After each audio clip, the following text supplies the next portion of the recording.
We have Rechelle from the Autism Society instead of Emily today. Then we have Gina Herren-Pope. She's the Chief Content Officer at Gemiini. She's a master teacher, mother of two children on the spectrum, and she can tell you more about her background in special education and as a parent. And I will be the moderator. For all of you who don't know, this is a public forum, so everybody can hear what we say. If we ask you to, oh, Rechelle has entered. So Nicholas, if you could just move her to panelist. She's in there now. Okay. Hello, Rechelle.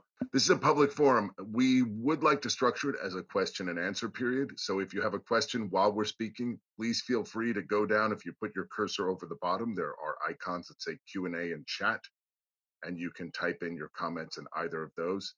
If you'd like to ask a question verbally, tell us that. We can unmute you and you'll be able to ask a question. Just know that this is recorded. It will be placed on Facebook. So anything you say, try to keep personally identifying information out just to maintain your privacy. Know that it's a public forum. That being said, why don't we just start? Gina, take it Okay, away from here. great. Thank you, Brian. So yes, my name is Gina Herren-Pope. I do have two children. Two of my four boys are on the spectrum as well. And I was in education for over 18 years before working as the content lead for Gemini Systems. Now, we're going to talk today about self-awareness. Nicholas, are you on the correct slide, number 4? Yep, self-awareness. Thank you. Okay, so what is self-awareness?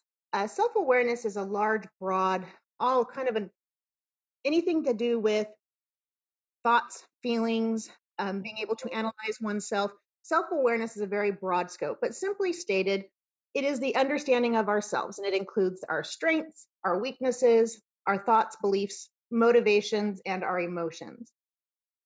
Self-awareness is extremely important. It allows us to understand other people. It also allows us to understand how they could be perceiving us based on our actions or appearance, etc. And our attitudes and responses to situations are usually all because of our self-awareness. So self-awareness is caught under our emotional intelligence category. Emotional intelligence and self-awareness is a lifelong journey. It never ends. All of us are continually learning about ourselves, changing, adapting, self-reflecting, etc. So it's a lifelong journey. So where do we start with our children?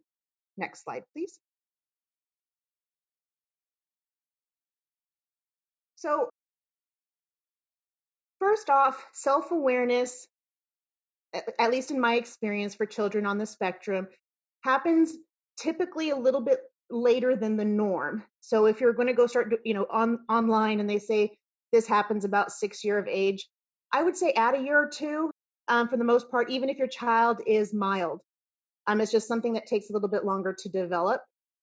When I started teaching self-awareness to my oldest, as well as to a group of middle schoolers, and these were actually neurotypical kids too.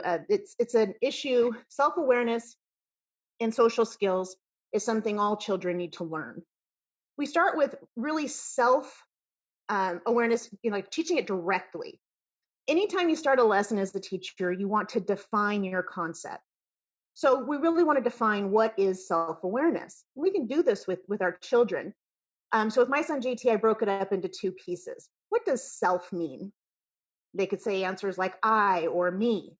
Yes, that's correct. Self is I or me. Now, can we define aware? If you are aware, what does that mean? In essence, it means you know what's going on. And you allow them, to, of course, to answer the questions, and then using your own wording, framing it. And so we put these 2 parts together, and it is knowing what's going on with me. So understanding myself. Vocabulary during the process of self-awareness is extremely important for all children. Having the language is the first step. It's hard to express or even to analyze oneself if we don't have the knowledge of the vocabulary. And we'll get to a little bit more of that in a bit. So we need to know a lot about ourselves. Next slide.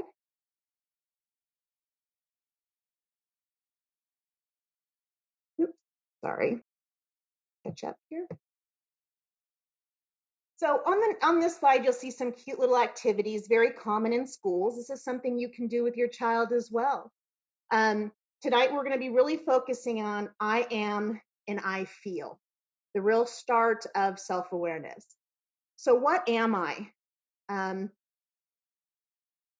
Have a great conversation. You can do little art projects as you see here. For younger children, you may want to give them like a selection of answers. An answer bank is what we call it. So you can have little sentence frames like you see here on the right. I am, and they filled in kind, silly, friendly, brave, creative, loving.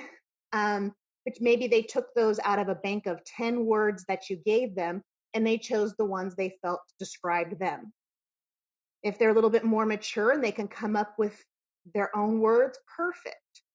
My son, we actually had an app that can take pictures and actually just give you the outline of them so they could color it in. So actually my son did the one very similar to the one on the right with an answer bank. And he actually got to color a picture of himself. It was really cute. Technology is amazing. So there's a lot of things like that. Excuse me. If you are a Gemini user and you want to start working on this I am and these adjectives to describe ourselves, these character traits, level 7 of the language pyramid is where you'll find a lot of this language. Defining silly, brave, creative, etc. All of these will be addressed in that level. Now, some of you might be thinking, oh, wow, this is really advanced. Personality traits, these are tough. And they are because they're very abstract. There's nothing concrete. It takes a while to learn how to look, see a person and say, wow, that person's creative, because it's based on behavior. So you have to be very aware. So some of us might say, hey, this is a bit complicated. Well, let's back it up. If you go to the next slide. We can start with actual physical descriptions, the awareness of ourself and our visual characteristics. So you'll notice the picture on the left of the slide talks about hair color, build, other features. Are you tall, short, young, old? All of these beautiful adjectives to describe someone physically. So you can implement that, not just about themselves. So example, if you use that same app and you had a picture of them that was just the outline and they wanted to color it, they'd color their eye color, their hair color, etc. You could go around, look at all the eye colors in your family. What color eyes does dad have? Same thing with hair, who has curly, who has straight, who has freckles. All of these physical characteristics. That is a very, very good place to start on self-awareness. Also, you could pull in hygiene. How does your hair look? Let's go look in the mirror. Oh, we just got out of bed. We need to brush our hair. So we can start bringing awareness to our physical attributes. Then we can actually start pairing it with the inside. Children tend to easily understand words like nice or mean or angry, bad, good. All of those things are okay as a start. Then you can add things like athletic. It's a pretty easy one to understand. And you kind of work on the outside versus the inside, which would be that second picture.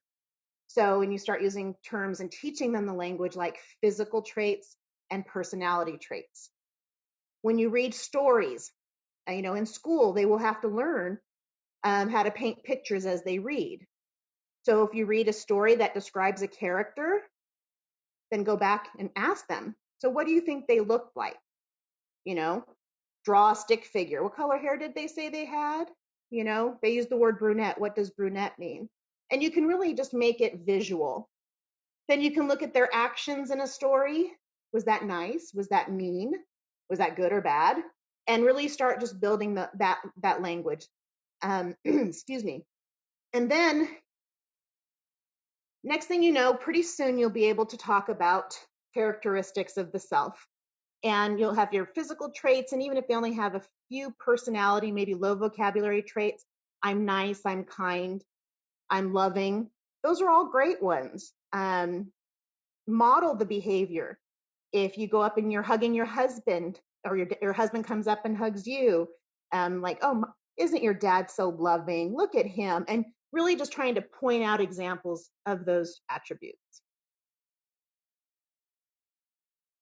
Gina, where did you get these slides? Just so the parents can know. I created them, but honestly, Google. I Okay. would search, yeah, I would search things like words like physical characteristics. And I would usually use the word activities for kids. And then I click on the, what is it, visuals? What is that word? Images. Images, yes. And then I click on images and they just pour in. Okay.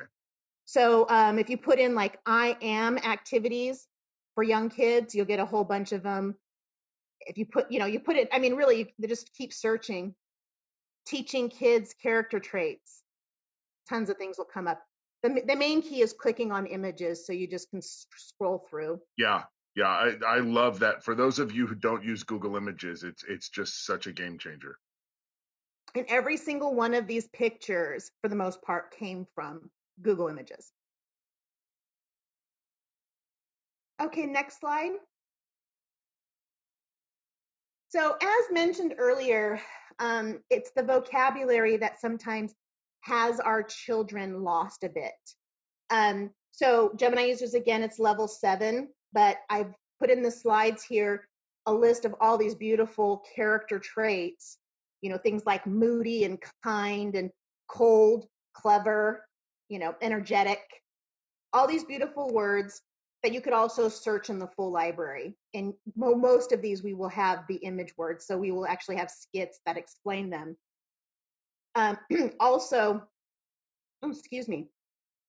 Also, it is, if you're not part of Gemini, you can still do this. What is funny, maybe pick one character trait a week that you're going to try to pick out. So let's say you choose sensitive. That's a very abstract concept. What is sensitive? You can create your own situations. Maybe you know of a favorite child's book that they have that a child is very sensitive or gets their feelings hurt. And you could read it. You could even write your own social story about a sensitive child. So if you know your child is sensitive and that's a character trait they possess, then you might want to teach them what that word means. And for those of you who are not on our social narratives, social stories webinar, it is on the Autism Society Facebook page and it is on the Gemini YouTube. Nicholas, if you might want to put the Gemini YouTube link to that as well, where we have all our webinars. Could you please put it into our Zoom webinar chat? Thank you. That's what I'm trying to, I'll try to find it here. Okay. Yeah, and I absolutely, and Rechelle said this as well on an internal chat here, that I love this idea of doing 1 or 2 a week. It really, it's bite size, it's manageable. One of the things, Gina, we talk about a lot is deputizing everyone in the family, grandparents, friends, cousins, anybody who, well, they're not going to be around now during the COVID-19, but later on. Yes. Tell them all that's what you're working on. Mm-hmm. Tell them to. Working on bossy. Yeah. Bossy, yeah. Or dopey bossy. Yes. Once a definition is learned, then maybe naming a person, even if it's not themselves, sometimes it's easier, a favorite character, silly, like if you're using silly, one of their favorite characters that are silly, it doesn't always have to be about themselves. It's truly just understanding these traits. Eventually they will start internalizing them when you start asking them those probing questions of, what character traits do you think you have, or I am, what are you? And the language should change. The I am exercises, if you could just click really quickly back up to slide 6, Nicholas. The I am activities, there are so many of them. Like you have one here where it's just words torn out of a magazine. You have ones here where they're written in. You can do one of these every few months and put them up and then change it out with the new one a few months later. And, if there's siblings, get the siblings involved. And then what characteristics do they have in common? How are they the same? How are they different? My kids, I have 2 with blue, a brown, and a green-eyed. I have, there's physically, there's a big differences. Emotionally, 3 of them are pretty neck and neck with a lot of qualities. And then one is completely opposite. So they'll see a lot of differences there. So it's really great to get involved. And of course, it's all loving. all of them accepted and appreciated qualities, right? There is no such thing as a negative character trait. There may be a trait we want to work on improving.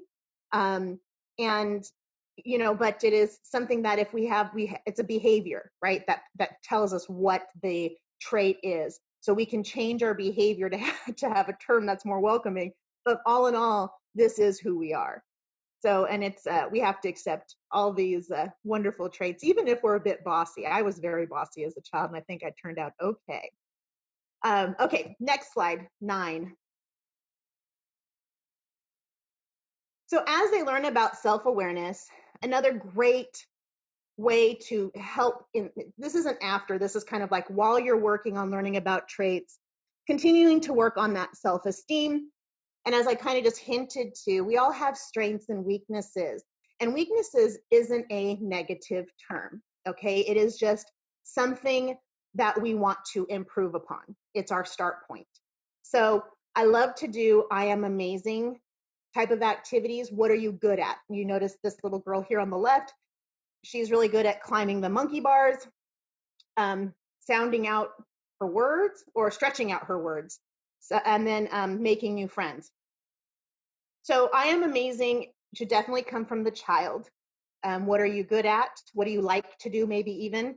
Some may not understand I am amazing, what amazing even means. So you could back it up and just say, what do you like to do? Are you, how many, like they say they love to climb the monkey bars.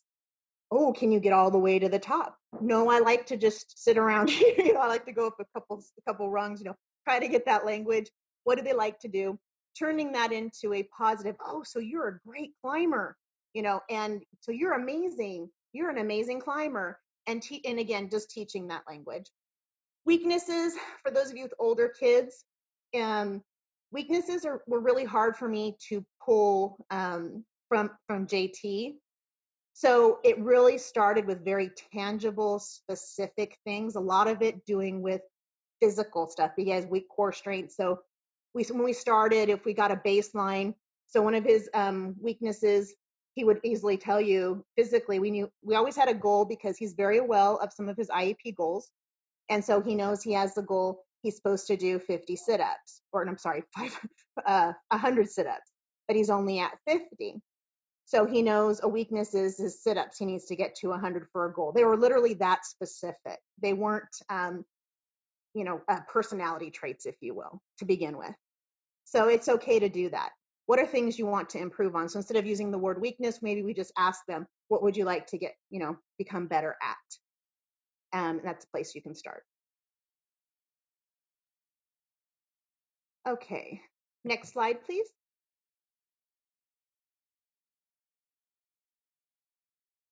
As children identify strengths and weaknesses or these areas they'd like to improve on, we can begin setting goals.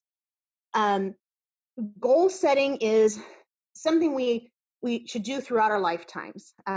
Most people do not advance or improve unless there's some sort of goal they have in mind. And it doesn't have to be a very concrete goal that they've spoken to about others, but any times we adapt or change or improve, if you will, for lack of a better term, it's usually because we were very aware that there was this change that needed to happen. And those are goals. That's all a goal is. So when we talk to children and we talk about setting goals, I love the one on the right. They are called SMART goals. In education, this is a very common term. Those of you, if you have a SMART goal, your IEPs should be written as SMART goals. Why? Because they should be specific, measurable, attainable, relevant to the child, and there should be a time restriction, which we know is usually 36 instructional school weeks.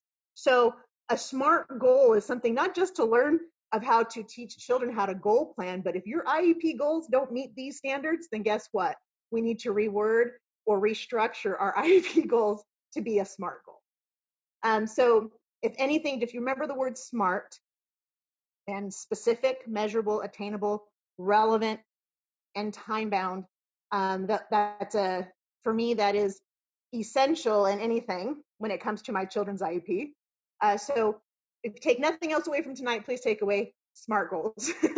Yeah, and if I can add in something, Gina, one of the most, I would say the best advice I've gotten in management and in life is this basic idea: if you measure it, it improves. It Yes. happens all the time. If you measure it, it improves. So having it be measurable is enormous, because you can keep going in and measure progress, measure attempts, all of those different things. Yes, absolutely. So that just, and obviously the relevant is a very big deal, because if you're going to prioritize what things you want to work on the things that are the most relevant to improving their life. Absolutely. And so when looking at a child's goal, in time bound, the T in SMART, the time issue, for the younger children, you want them to be able to, on the left, you'll see a weekly goal, and it's broken down into daily goals. You want to try to have a very short time increment for your goals. As they get older, you can increase that time. So you'll see the one in the middle there is month or a year. It doesn't really matter. I would say probably a month for most children, even teenagers have a month goal, but it allows you to set the deadline date, right? So if it's 3 months, whenever, you just put the date there. And then I love it because it has the steps that they're going to do. And step one may take them a few weeks to obtain. So it's kind of like having mini goals within a larger goal. So I really liked that one in the center. Measurable, that can be kind of sticky. What do you mean measurable? It's like, can you measure the improvement? So when you make a goal, if I say I'm going to improve in math, not quite specific enough. What exactly? Okay, well, right now I only know my multiplication facts through 5. So by the end of this week, I want to know I want to memorize. I'm just going to drill myself, and I'm going to learn the 6s this week. So you want to be very specific when writing your goals, just like in an IEP, very specific. Make sure they are attainable. Yeah. Sorry. Gina, one of the things I'll do, even if I'm working for myself, and you just say, look, I want to make 3 kind statements today, or I want to work on kind. If you have a number like that, you want to do it 3 times. Then you can sit down. Did I do 3? You can just say, on a scale of 1 to 10, I want to be this trait, and then just sit down at night and say, was I there? So I think that would be a good way to do it with your child. And depending on how self-aware they are, asking them if they practice that trait. Yes. And having the plan written on how they can accomplish that is a big help. That would be that area of being specific, very specific in the goal, not only, but how it's going to be accomplished. Really outlining that is important. It'll also help answer if it's relevant. And then attainable children. Children sometimes, they want to be, they can't say things like I want to be the next Kobe Bryant, or I want to be the next, I want to be the. You want to keep their goal. I mean, it's a hard thing for me, because I'm one to say you can be whatever you want, dream big. But this isn't about dreaming. This is about attainable goals. So we don't want to squash their dreams. But what do we need to do right now? Okay, you want to be the next best basketball player that the world has ever seen. What can we work on this week? Is it your jump shot? Is it, your 3-point? What are we working on right now? So breaking it up for them without squishing their dreams. If they happen to be at that level where they're just, I'm going to be a famous actress. Okay, so what do we need to do to accomplish that, and break it apart, and what do we need to work on? Just find those little bits.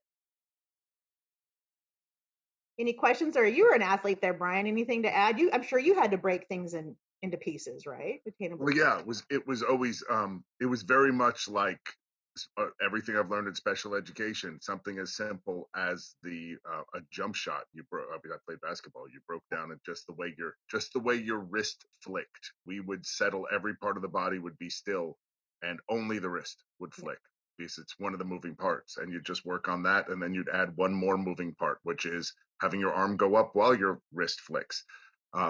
So I can see many things like this, just in breaking it apart. It might just be literally, if it's kindness, it's like, do one nice thing for your brother or sister today, and you could even, I just know that then you give examples of, you could do this, or you could bring them this, you could clean this up for you. Just give them 5 or 6 examples where they could have things to choose from.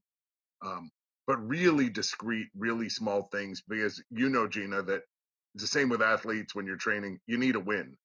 Yeah. You need a win. You just got to, you got to go, okay, I'm going to shoot 8 out of 10 and make 8 out of 10. If you set 10 out of 10, you're going to stand there all night till it's morning. You need to be able to say, this is Rechelle. Can you guys hear me okay too? Absolutely, Rechelle. I'm on a new system here at work.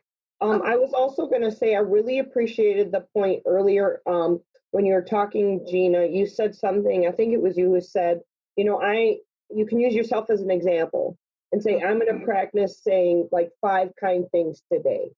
What a great way to teach your child how to do this through your own example. Sometimes it's hard even for adults to remember to be self-aware or remember what we're putting out to the family or show that kindness. So that really motivated me when you said that as an example.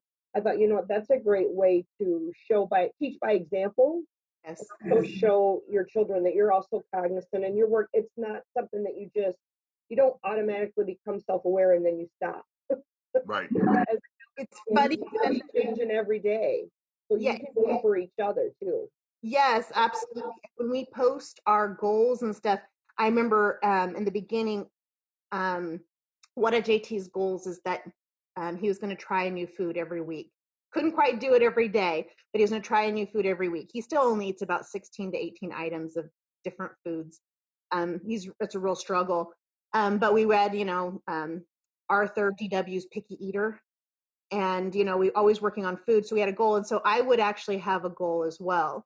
And his brother and his, brothers and his, my husband, we'd all post them up. So we'd all have our own goals and we all tried to keep each other accountable, which is great. It's great to get the family involved, to be a goal setting family.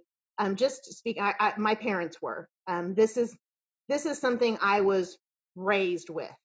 Set your dream, set your goal. Everything. So it actually came quite naturally to me to bring it to my children. But what I loved about it growing up with this type of is getting on my dad. Dad, did you do this? I love being like the parent, right? Dad, did you do this today? Can you check it off? Because we used to have these little daily checks, right? And so it is a way to become. You're all working on something. You're all trying to improve yourself, and so they actually can do that with you as well. Did you do this today, Mom? Rechelle, and this is why I love this conversational part. You even, made me want to piggyback on this, where if you do something like being kind, you can set your goal being kind to your child, to them particularly 4 times, because you're going to show one that you're working on it. You're going to show that you make the effort, that you get it done. And then you're going to show them what it feels like to be the recipient of kindness, which will give them more of that self-awareness and more of that theory of mind perspective taking. I like that, especially when we go back to this slide right before that that had all of those feelings and being self-aware, and by showing that kindness or actually verbally putting it out there that I'm going to work on kindness towards you today. Yeah. And Rechelle, you're a little faint now. I'm sorry. That's knows okay. where that will lead, I guess, if we look at that slide that Gina had right before that with all those amazing, wonderful words. Right, Nicholas, can you go back? I think it's 2 back, the one with all the character traits. There we go. Yep. How it feels to, when we put out into the universe to our child, I'm going to work on not being moody or being very kind or being, maybe charming with you today. Patient. Yeah. Patient. So they can start to get in touch with feelings, which we always know can be a struggle for sometimes individuals on the spectrum. They have to work harder to understand what those feelings are or interpret what that means to them personally. So I think it's a great teaching moment to use it in the family as well. And Gina, I haven't heard you mention it. It's top of mind because I saw it this week with my neurotypical 8-year-old. But the movie Inside Out, yes, love that. Absolutely fantastic. If those of you who have not seen it, it's a Disney movie, and you get inside a child's brain, and they have all these different personalities of fear, disgust, joy, sadness, and the interaction of them all. And it's just you could take 30 seconds out of that movie in 30-second pieces and have a whole day of class to talk about. It's a fantastic movie. I'd highly recommend. Yes, absolutely. And if it wasn't copyrighted, I guarantee you'd have clippets of here from YouTube. If I wasn't scared of copyright, yes, it is a phenomenal movie. Oh, absolutely. And we've got a we have a therapist recommended that you watch it. Somebody said so. It's fantastic. It is on Amazon Prime. It's $3.99 to rent or $2.99 to rent. If you have that, I think you can rent it on YouTube too. So it's fantastic for adults too. It's funny. It's actually great. Okay, let's see. So we're going to go 2 pages up. Nicholas, perfect. I feel, identify, generalize, and pair. Yes. So another area of self-awareness that I think we start at a very young age is understanding emotions and feelings. Usually we start by identifying them, just having kids recognize the emotion in others by using flashcards, kind of seen on the left. We start to generalize it as we read stories like, I was so mad. And we sing songs like the feeling song. And I want to just say that feeling song is absolutely amazing. If you want to write down that URL, the quote there, feelings, they're a part of me. That's the theme of that song. And it's about how all these feelings are a part of me. It's kind of like Inside Out, right? So, and it goes through different emotions and that this is part of them. And I think what I loved about too, Rechelle, what you were saying about those goals and saying, I'm going to be less moody or I'm going to work on being kind to you today. Those kinds of things is what I do love about that is our children, when our children, we're their parents, they see us as almost infallible, like we're perfect, which is a beautiful thing, especially when they're really young. So the more that we can show them that we make mistakes or that we can improve upon our behavior, we really open the door for them to not feel bad, to keep their self-esteem intact, especially with ASD, when they're going through all these horrible behaviors, that they too can improve. And then we're going to think about strategies on how to improve that. So books like this too do that. I was so mad. And this little guy, this little critter, he makes some poor choices because he was mad, and he explains about what someone or his sister or whatever did to him that made him so mad.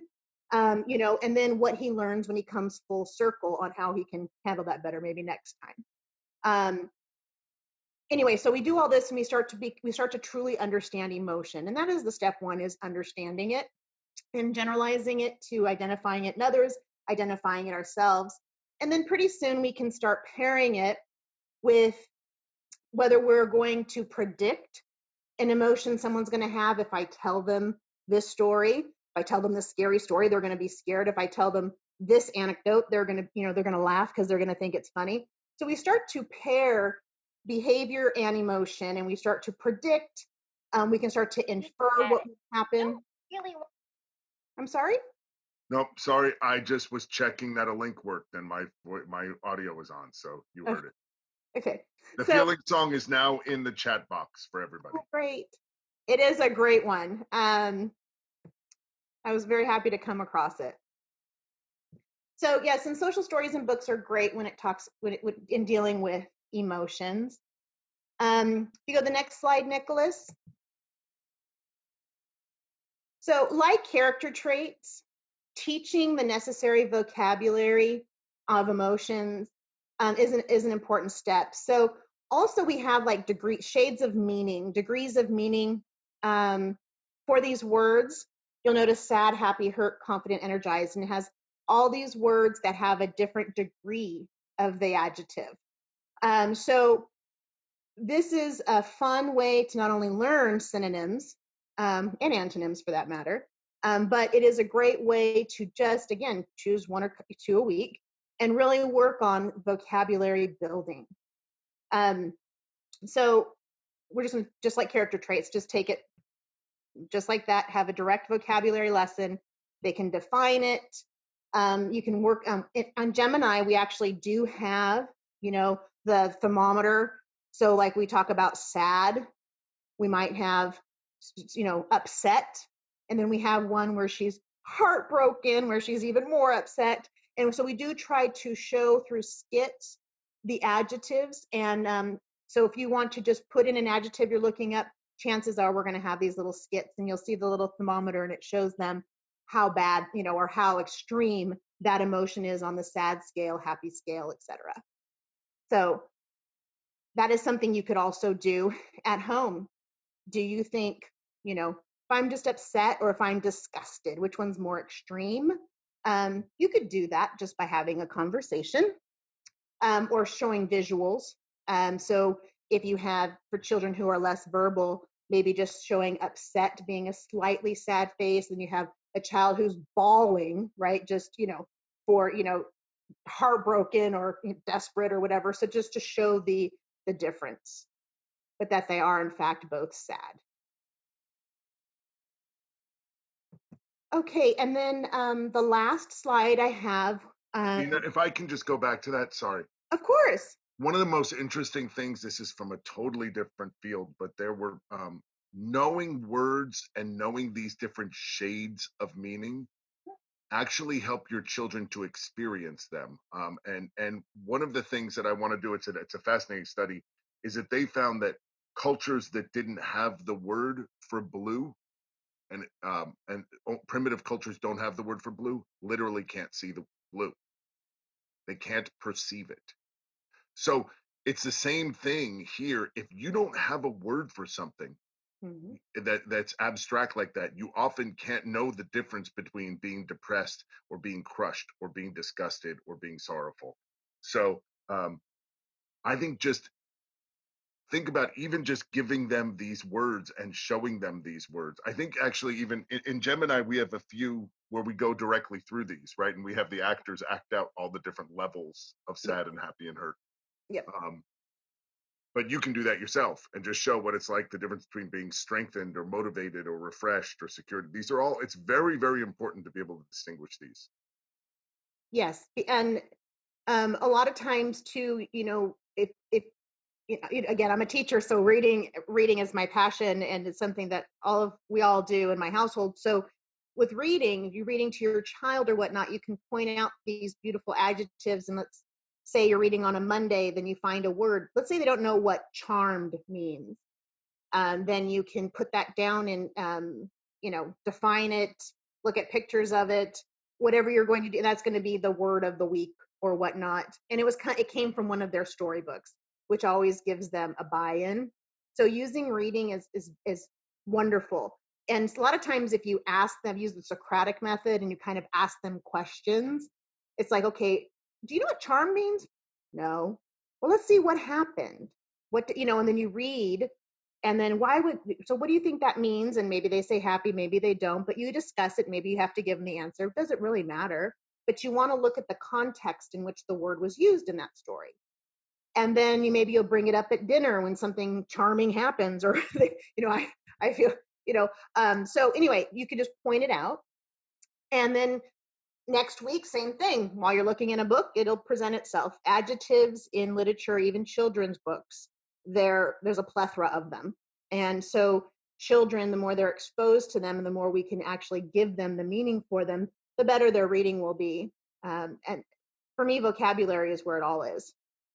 So I could give you even about the vocabulary of math. I could do a whole presentation on that, the importance of knowing the vocabulary, just to know the difference between the sum, the difference, whatever the question is that they're asking, you should be able to know what it is just by those little trigger words. So vocabulary is very important for children. This is a great chart, as well as you're talking about maybe children that are a little bit older as they're expanding their vocabulary. This is really a timeless piece that you know how sometimes teenagers, they can get a little quirky about, they don't want baby stuff. I think this is a great visual, no matter what age you are, and some of the words are a little bit larger. So this is a great tool that you're sharing, Gina. I think for kids that are a little bit older to really wrap this. Some young ones can handle it too, but this is kind of the time. This one is ageless, I think. Yes, I would say before they should developmentally be at least 8 to 10 years old before this list would be appropriate. This one? Okay, good to know. And Gina, we have a question. Are there differences in how you implement some of these strategies between verbal and nonverbal kids on the spectrum? Yes. So now, when someone tells me nonverbal, may I ask a clarifying question if they could answer? Do they use a communication device at all, or are they young and they just don't have any mode of communication yet? We could, if the questioner would like, we could unmute you so we could have a conversation. Just type yes. iPad, using an iPad. Okay, so if he does have a sense of communication, if he is able to communicate, I would actually go the same route as I would with a child who does talk, because if they use an iPad and they're doing text to talk, We're using Proloquo. okay, they're using, that's a little difficult. Okay, so they're still, okay, so I would probably use more of a, unless they're literally typing in the field and Proloquo is reading to them, I would probably handle it more visually. So for example, when I mentioned earlier about having, if you do want to start getting into degrees of meaning and you want to look at sad, there are cards. Super Duper actually has, it's called their degrees of meaning cards. It's not going to be just on emotions. It's going to have a lot of different adjectives. So a lot of descriptive words, and they build on each other. And they have a great set, but what it'll do is, or you can just actually just go to, like I mentioned before, if you go to Google Images and you put in sad children and you see all these different pictures, pick out one where they're slightly upset and you just put the word upset below it, make your own little flashcards. You have upset. Then maybe you have heartbroken, and that's the word you're looking at. And you just have them right there, and you have sad, upset, and heartbroken, and their faces are slightly different. Which one is the saddest is kind of maybe my question I would ask a child at that level. Which one do you think is the saddest? And they may be right or wrong. It's like, oh, you know what? Look, he has tears. He's crying.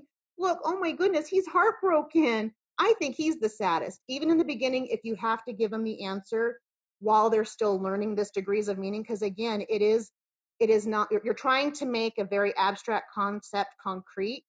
It's not always perfect, so it might take them some time. But that's probably how I'd go about it. Very visual flashcards. And again, just make them yourself if you need to. All right, then, so words like optimistic are abstract. Yes. This one is like sad. What image would you use? Okay, yeah, I see. So optimistic, you're very right. So in these situations, for some of these words that they're more, we even in Gemini, we use skits to explain them. So most kids may know, like if you find out a kid knows, oh, look, she's looking forward to tomorrow. Tomorrow's going to be a happy day. The sun will come out tomorrow. You start singing Annie, whatever. And you can start teaching what optimistic means. Like, okay, she is sad right now. This happened. Or, she got a C on her test or whatever you want to use. But she is optimistic. She will get an A next time. So if you put it in words, everyone knows their child best. You put it in words to understand. I would use more explanations, more contextual explanations for this. If you have like a page in a book that also has a picture of the scenario, even better, if it presents itself.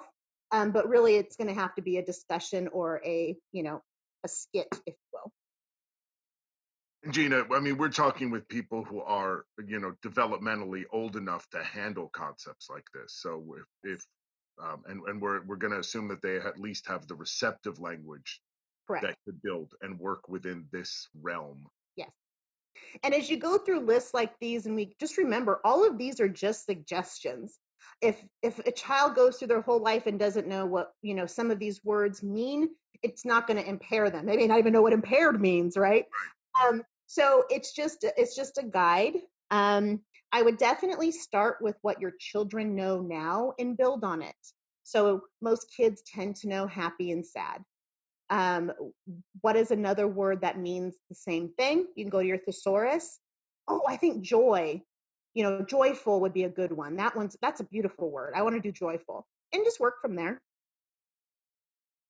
Yeah, a thesaurus actually is a great, and there are online thesauruses too now.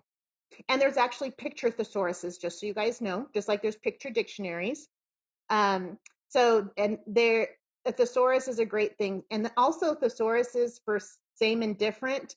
Definitely make sure your children knows, before you do synonyms and antonyms, make sure your child knows they're same and different.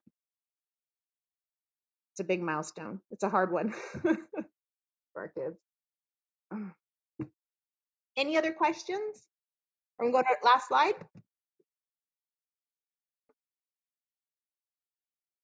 Yeah.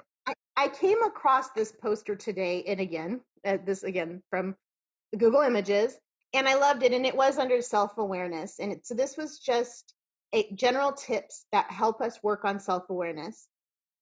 And all these things can be done at any age, which is one of the reasons I loved it.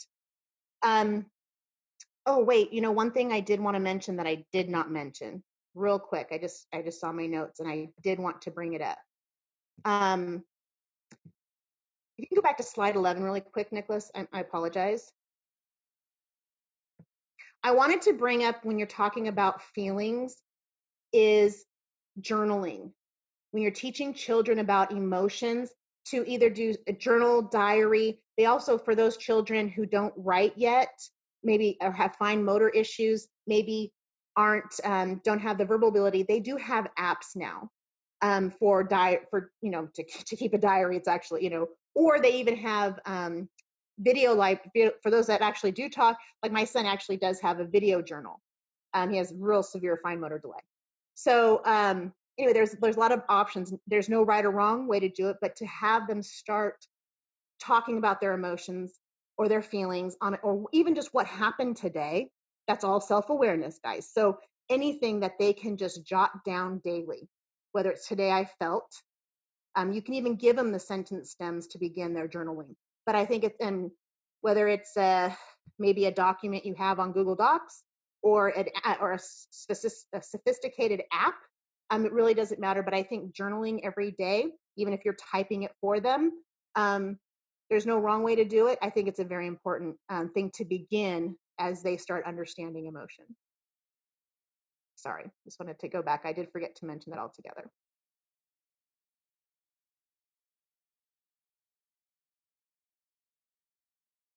Okay, last slide. So and we have one question, Gina. Any ideas on apps for kids to learn living skills or feelings, etc.? There are so many. I'm actually going to go to Andrew's iPad right now. There's one that I really liked.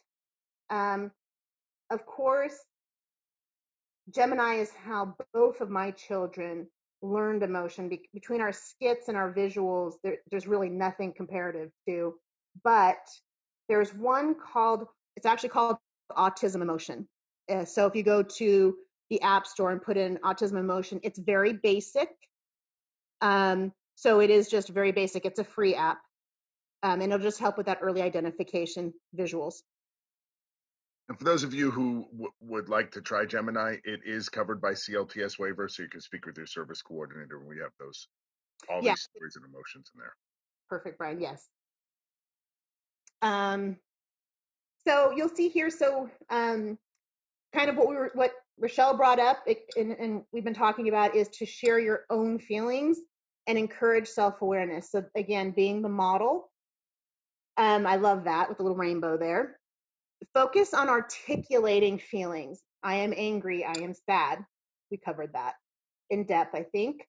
Recognize toxic or stressful events. This is a great thing for self-awareness. I did not get into it tonight, but it is very important. Children, when they're really young, we have what's called a BIP, right? Their behavior intervention plan. When we try, we start to see them escalating in a behavior cycle. They tend to go through the same escalation behaviors. Well, as my oldest child with ASD became older, he was able to identify. He knew that he would spin out of control if he didn't get a hold of himself at that particular time, that feeling. He had to get in touch, recognize the feeling, and then of course we had strategies in place. So being able to recognize stress, what did it for him? It's smell. I can't take him to a zoo. An olfactory issue is one of the reasons he doesn't eat very many foods. It's part of his sensory system. It's gotten better as he's gotten older. But there are certain things that he can tell us, I can't do it. It stinks in there. I can't. I'm like, okay, we're going to respect that. So also set aside time for low stress or solo activities. Everyone needs alone time. And now that's hard to say because part of me as a special ed teacher too for young children, it's like, don't leave them alone to STEM. But here the bottom line is all kids need alone time. And if it's their STEM time, it's their STEM time. I mean, everyone has to have their alone time. We all have to model solo activities. We talk about self-help and taking care of ourselves. As a parent of a child with special needs, this is very, very important. Your self-care. And one of the things you can model is taking time for yourself. It's okay. And they may regret it or resent it or whatever in the beginning, but they need to see that we all have to do that. So Gina, what social group would you recommend for a nonverbal early teen? We'd like our son to have at least one friend with whom he shares similar abilities. So for us, I would definitely look at your community recreation departments. Here, I'm in Texas, so Plano Parks and Recreation have wonderful programs. We also have something called the Miracle League. Brian, you hosted an event for children with special needs. Okay, so for us, the Miracle League is we partner. They're paired up with a neurotypical peer or older high school kid doing volunteer if they're really, really young, and they do sports activities. So it was like bowling, soccer, and it's called the Miracle League out here. Didn't they have something like that in Wisconsin, Brian, that you? Oh yeah, the Autism Society sponsors it. It's when the kids all go out. There are quite a few. There are also Special Olympics is fantastic. It is. It is. Go ahead. What I liked about Miracle League is it helped me meet parents too. I was new to Texas. I'd lived in California my whole life. I just moved here, and it was a great way to find other warrior parents out there. And then, of course, start having get-togethers at home. I would say sometimes maybe we start at finding a social group for ourselves and then bringing in the kids. But I will say Parks and Rec, if you want to bring your children to things, even camps and stuff, out here there's so many special needs camps, things of that nature, where they can meet friends. I will say though that even my 14-year-old still doesn't have, he has friends, but he doesn't have that best friend. I've never had a sleepover for my two children with ASD. Neither one have ever had a sleepover. So if you're in Wisconsin, we do, this is Rechelle from the Autism Society. There is, to Gina's point about sometimes it starts with the families. We have a private teen parent support group that's online, a Facebook group. And quite honestly, you see a lot of families making connections that way. And then they start to foster those relationships or help their teens learn how to foster those relationships. We also have teen social groups. There's 2 of them every year. Where we partner, and then there's a special education teacher that kind of sits back. He's a facilitator of the groups, but they do all kinds of activities together. So if you're in Wisconsin, we have a dedicated group of support, including events and outings just for teens to help them foster those connections and make. So just reach out if you have any questions on any of that. We can't cover the world, but we got southeastern Wisconsin covered pretty good for teens over here. That's great, Rechelle. That's wonderful. And I will say too, don't be afraid to talk to your child's teacher. Yeah. Because when I first moved here in JT, I started middle school. I think it was 7th grade. I noticed that I got my son a phone. He never used it, and so I turned it off. And then he always texted on mine. In fact, some of my coworkers could tell you he used to text them pretty silly stuff. So I thought maybe it would be a great way. He doesn't want to have that personal relationship. Maybe he could have a texting, these kids that he knows at school and stuff. And I just realized there wasn't a facilitation of how to do that. So I went to the teacher, and all it took was a 5-minute conversation about, I'd love the kids to be able to text, get to know each other when there's, not so much going on, or to continue the relationships they have in school in a, in the same way his older siblings do, right? My neurotypical kids. And so it was kind of one of those conversations that turned in, what a fabulous idea. The next thing you know, every kid, parents were given permission, of course, and this particular school had a bring your own device policy anyway, so the kids could go do research and whatever. So that particular school, all the kids brought cell phones. I know 2 parents in that class that actually bought cell phones for their kids, because it happened to be a 6th, 7th, and 8th class, and had no problems with it. And they actually had how to text. They actually had a 2-week texting, getting the phone numbers, they literally taught them the right way, appropriate etiquette. They went all just by a 5-minute conversation, they went gung ho and ran with it. So, and now it's actually at the high school as well. And I think that's really important too, that you mentioned, Gina, is we have to equip our teenagers or our young people with a little bit of training, and that, with that type of communication, because of the social cues. And that's one more reason why being self-aware, learning how what you're saying on text, how that lands. Sometimes Yes. it's hard to just do verbally. So I really love that you shared that the group got together and did some education around it, so that Yes. individuals that were starting to communicate that way were set up for success, not failure. I think that's Right.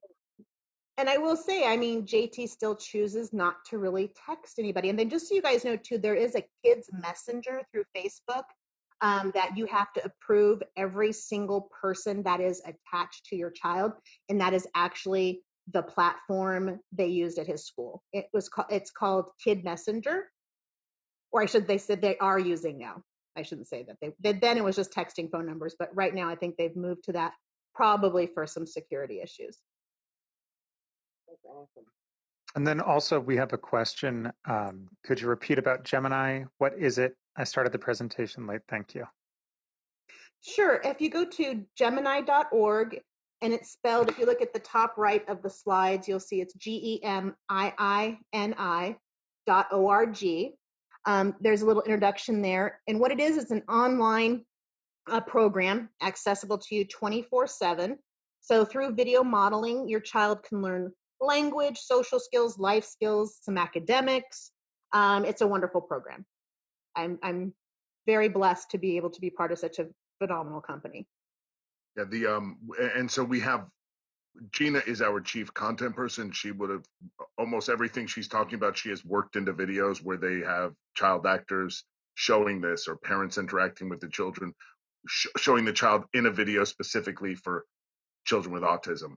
And it's covered by the CLTS, the Children's Long-Term Services Waiver. So if you have a service coordinator and ask them, they could get it paid, and you could just have free access to it. So Yes, you guys it's fantastic too that it's, so you get a CLTS free 24/7.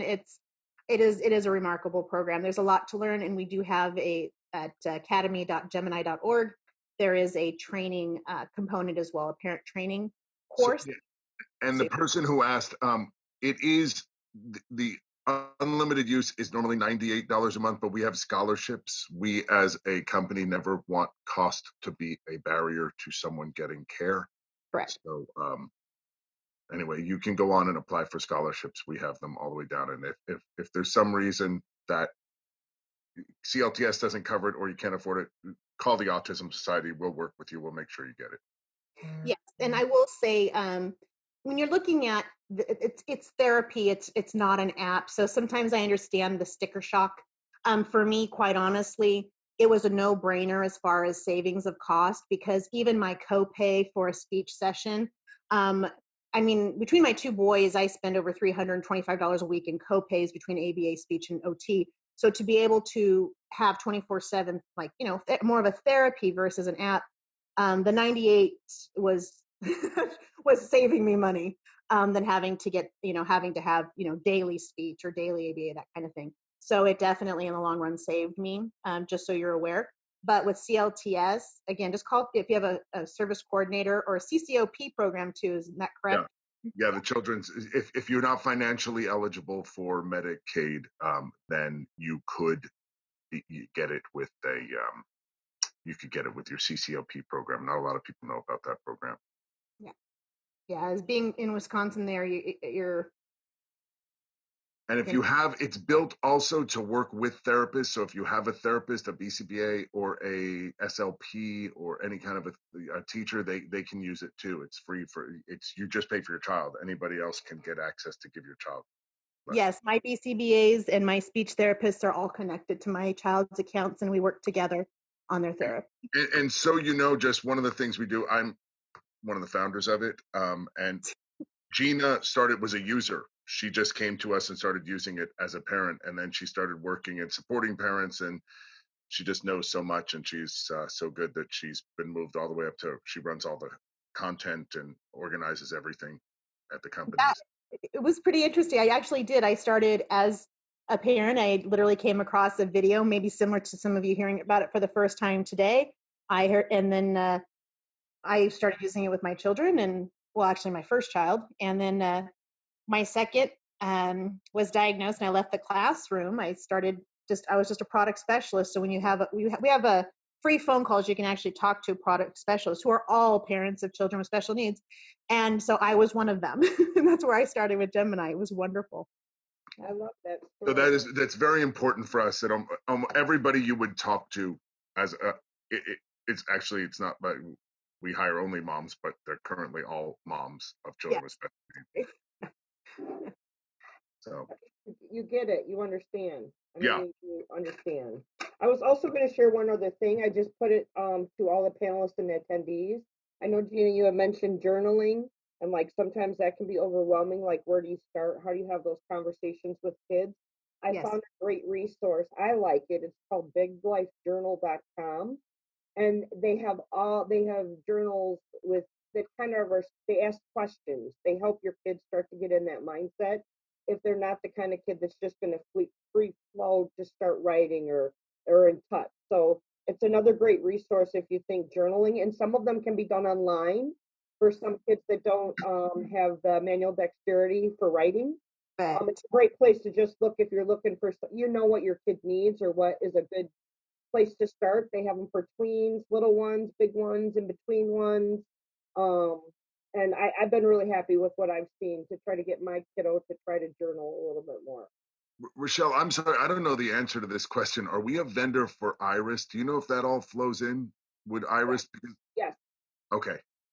So yes. The answer would be yes for the person who just asked that. Sorry, I should know that. And if you have, so sometimes there are challenges with getting things approved.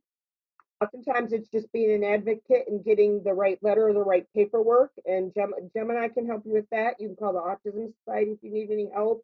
We can help you get in writing what you need to get that approved without a problem. Oh, that's great. So amazing, Rechelle. No, you guys are pretty rock star. All right. So if anybody, we've got quite a few people. We're open to questions. Gina is a phenomenal resource. I just, I work with her all the time, and I can still listen to her all the time. I just learn more every time I talk to her. Hey, Brian.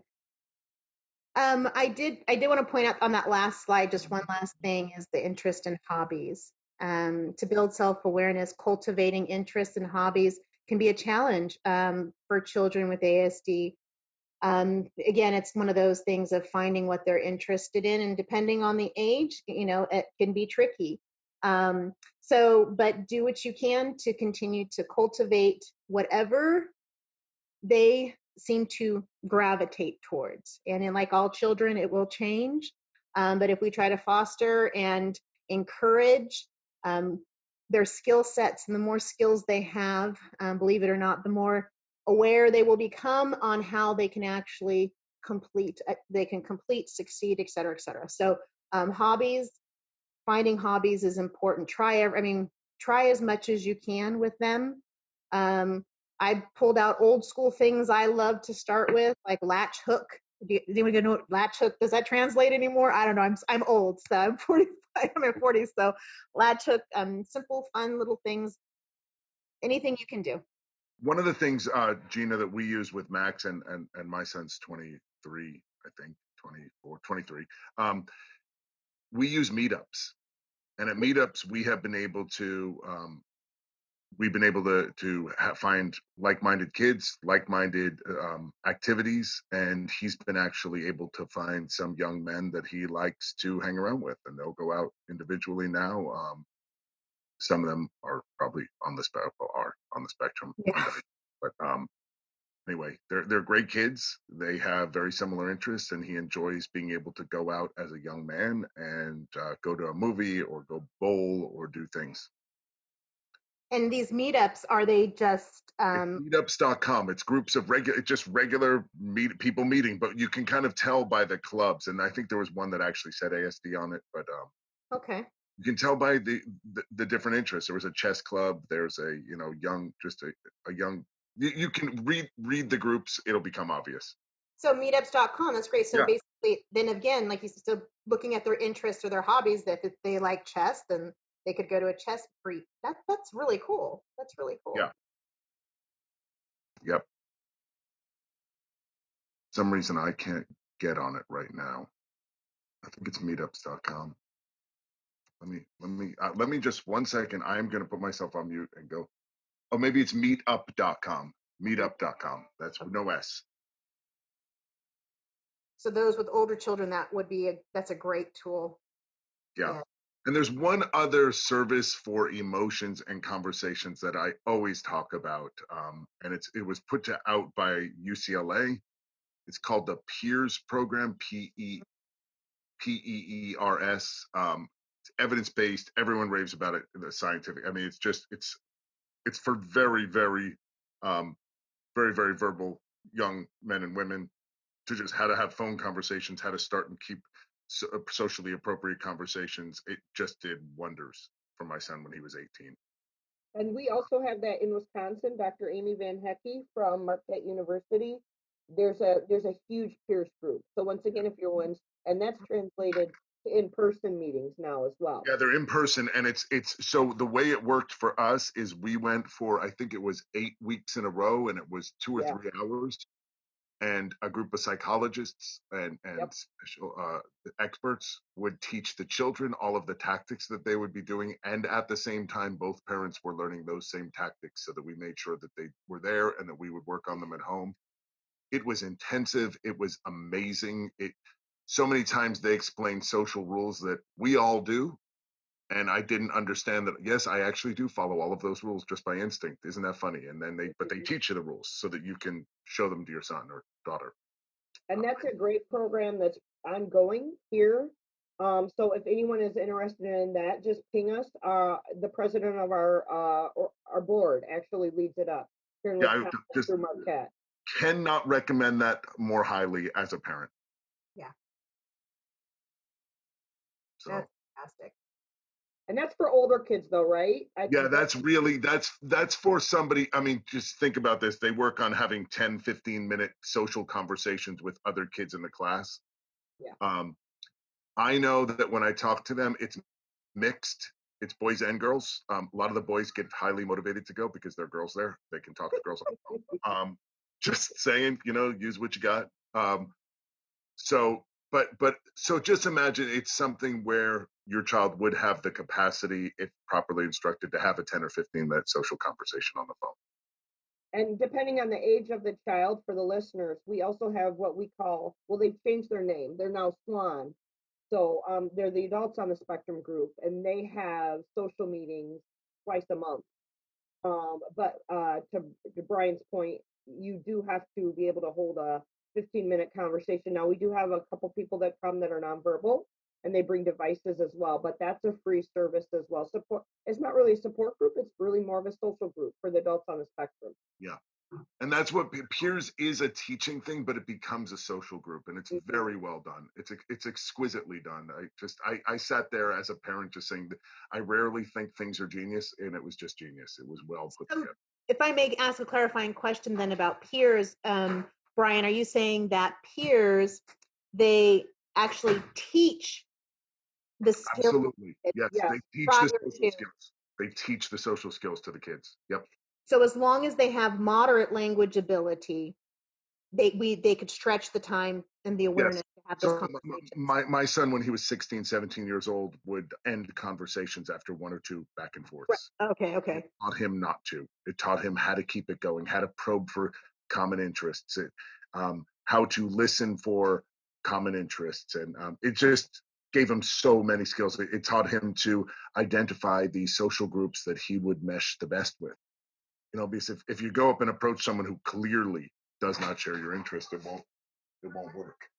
Okay, so peers, you don't have to go into it already with the ability of having a 10, 15-minute conversation. They're going to. No, it will get you there. But my son could have, if I were there guiding him, if I just prompted him. Certainly had the conversation, certainly had all of the internal knowledge. But you know, we saw, and this psychologist explained to us that at times, you know, they'd be like, "Oh, you know, they'd be searching for things. What do you like? Hockey? Oh, I don't really like hockey. What do you like? I like Harry Potter. Oh, I like Harry Potter." And then they just both sit there and say nothing more. So they kind of said, "Oh, okay, this is common. Now let's explore that." And they teach him how to do that. Whereas before, Max would have just stopped. Well, that's exactly where JT is right now. Like I was like, Okay. oh darn it, you know, like darn it, I don't think he's ready for that. No, But I bet JT's really close. right. Well, and not to do this again, but once again, if you live in Wisconsin and specifically in the Milwaukee area, I just Googled, so you can look up Piers Marquette, as in the school Marquette, and Dr. Van Hecke is rolling out a brand new initiative that it's not just for older kids now. They're Oh, actually great. doing peers for all age groups, starting with preschool. Oh, that's you see, because when we did it, it was like 8 years ago. So they've just it's really it's one of the best things. It's one of the best social things out there by far. We put that link in this That right now, you bet. Oh great. Look at me, not being fancy and thinking of that. Here it comes. So Julia, there's your link. Yeah, and it's a program. It was originally developed by the psychology team at UCLA, but now it's national. Obviously, Well, I'm going to be looking and seeing where that is near me because that sounds phenomenal. no, it's phenomenal. It's just it's phenomenal. A lot of the programs, it just really the facilitation is key, right? And that's fantastic. That's for us. I mean, it was when we did it, it was an expensive program. I'm sure it's gone down now, but because it was original and they were made, we paid. I think our family cost was $1,500, so it was very, very expensive. But I would have paid it 3 times. I mean, yeah. So I don't think it's that expensive here. 40 hyperbaric dives with her child. Yeah, no, I know. Well, and I'm not sure, but I think here Pierce might also be another one of those programs that you qualify for getting some support with. I would imagine, knowing CLTS, it would be covered by CLTS. Yeah, I think it is. I mean, I don't want to say that for sure. We can certainly help navigate if anybody has a question about that. But I did put the link there too. And once again, as mentioned in the link, the person that's heading up that program through Marquette, she's our board president. So just call us. Well, I mean, let us know if you're interested in this program. We can help facilitate. It is, I mean, I'm embarrassed I didn't even think about that, Brian. I'm really glad you mentioned it. It's a great program for what we're talking about today. Yeah, I mean, there's very little in autism, but I would say just do it. Pierce is one of those things I would say just do it, whatever it takes, do it. So, okay, well, I think we have answered all the questions. We've run a little long, but that's a good sign. It means there was a lot of good back and forth. I hope it was helpful for everybody. Yes, thank you so much, everyone who attended. Thank you. Thank you, everybody. Everybody, have a great night. Good night. Bye. Bye.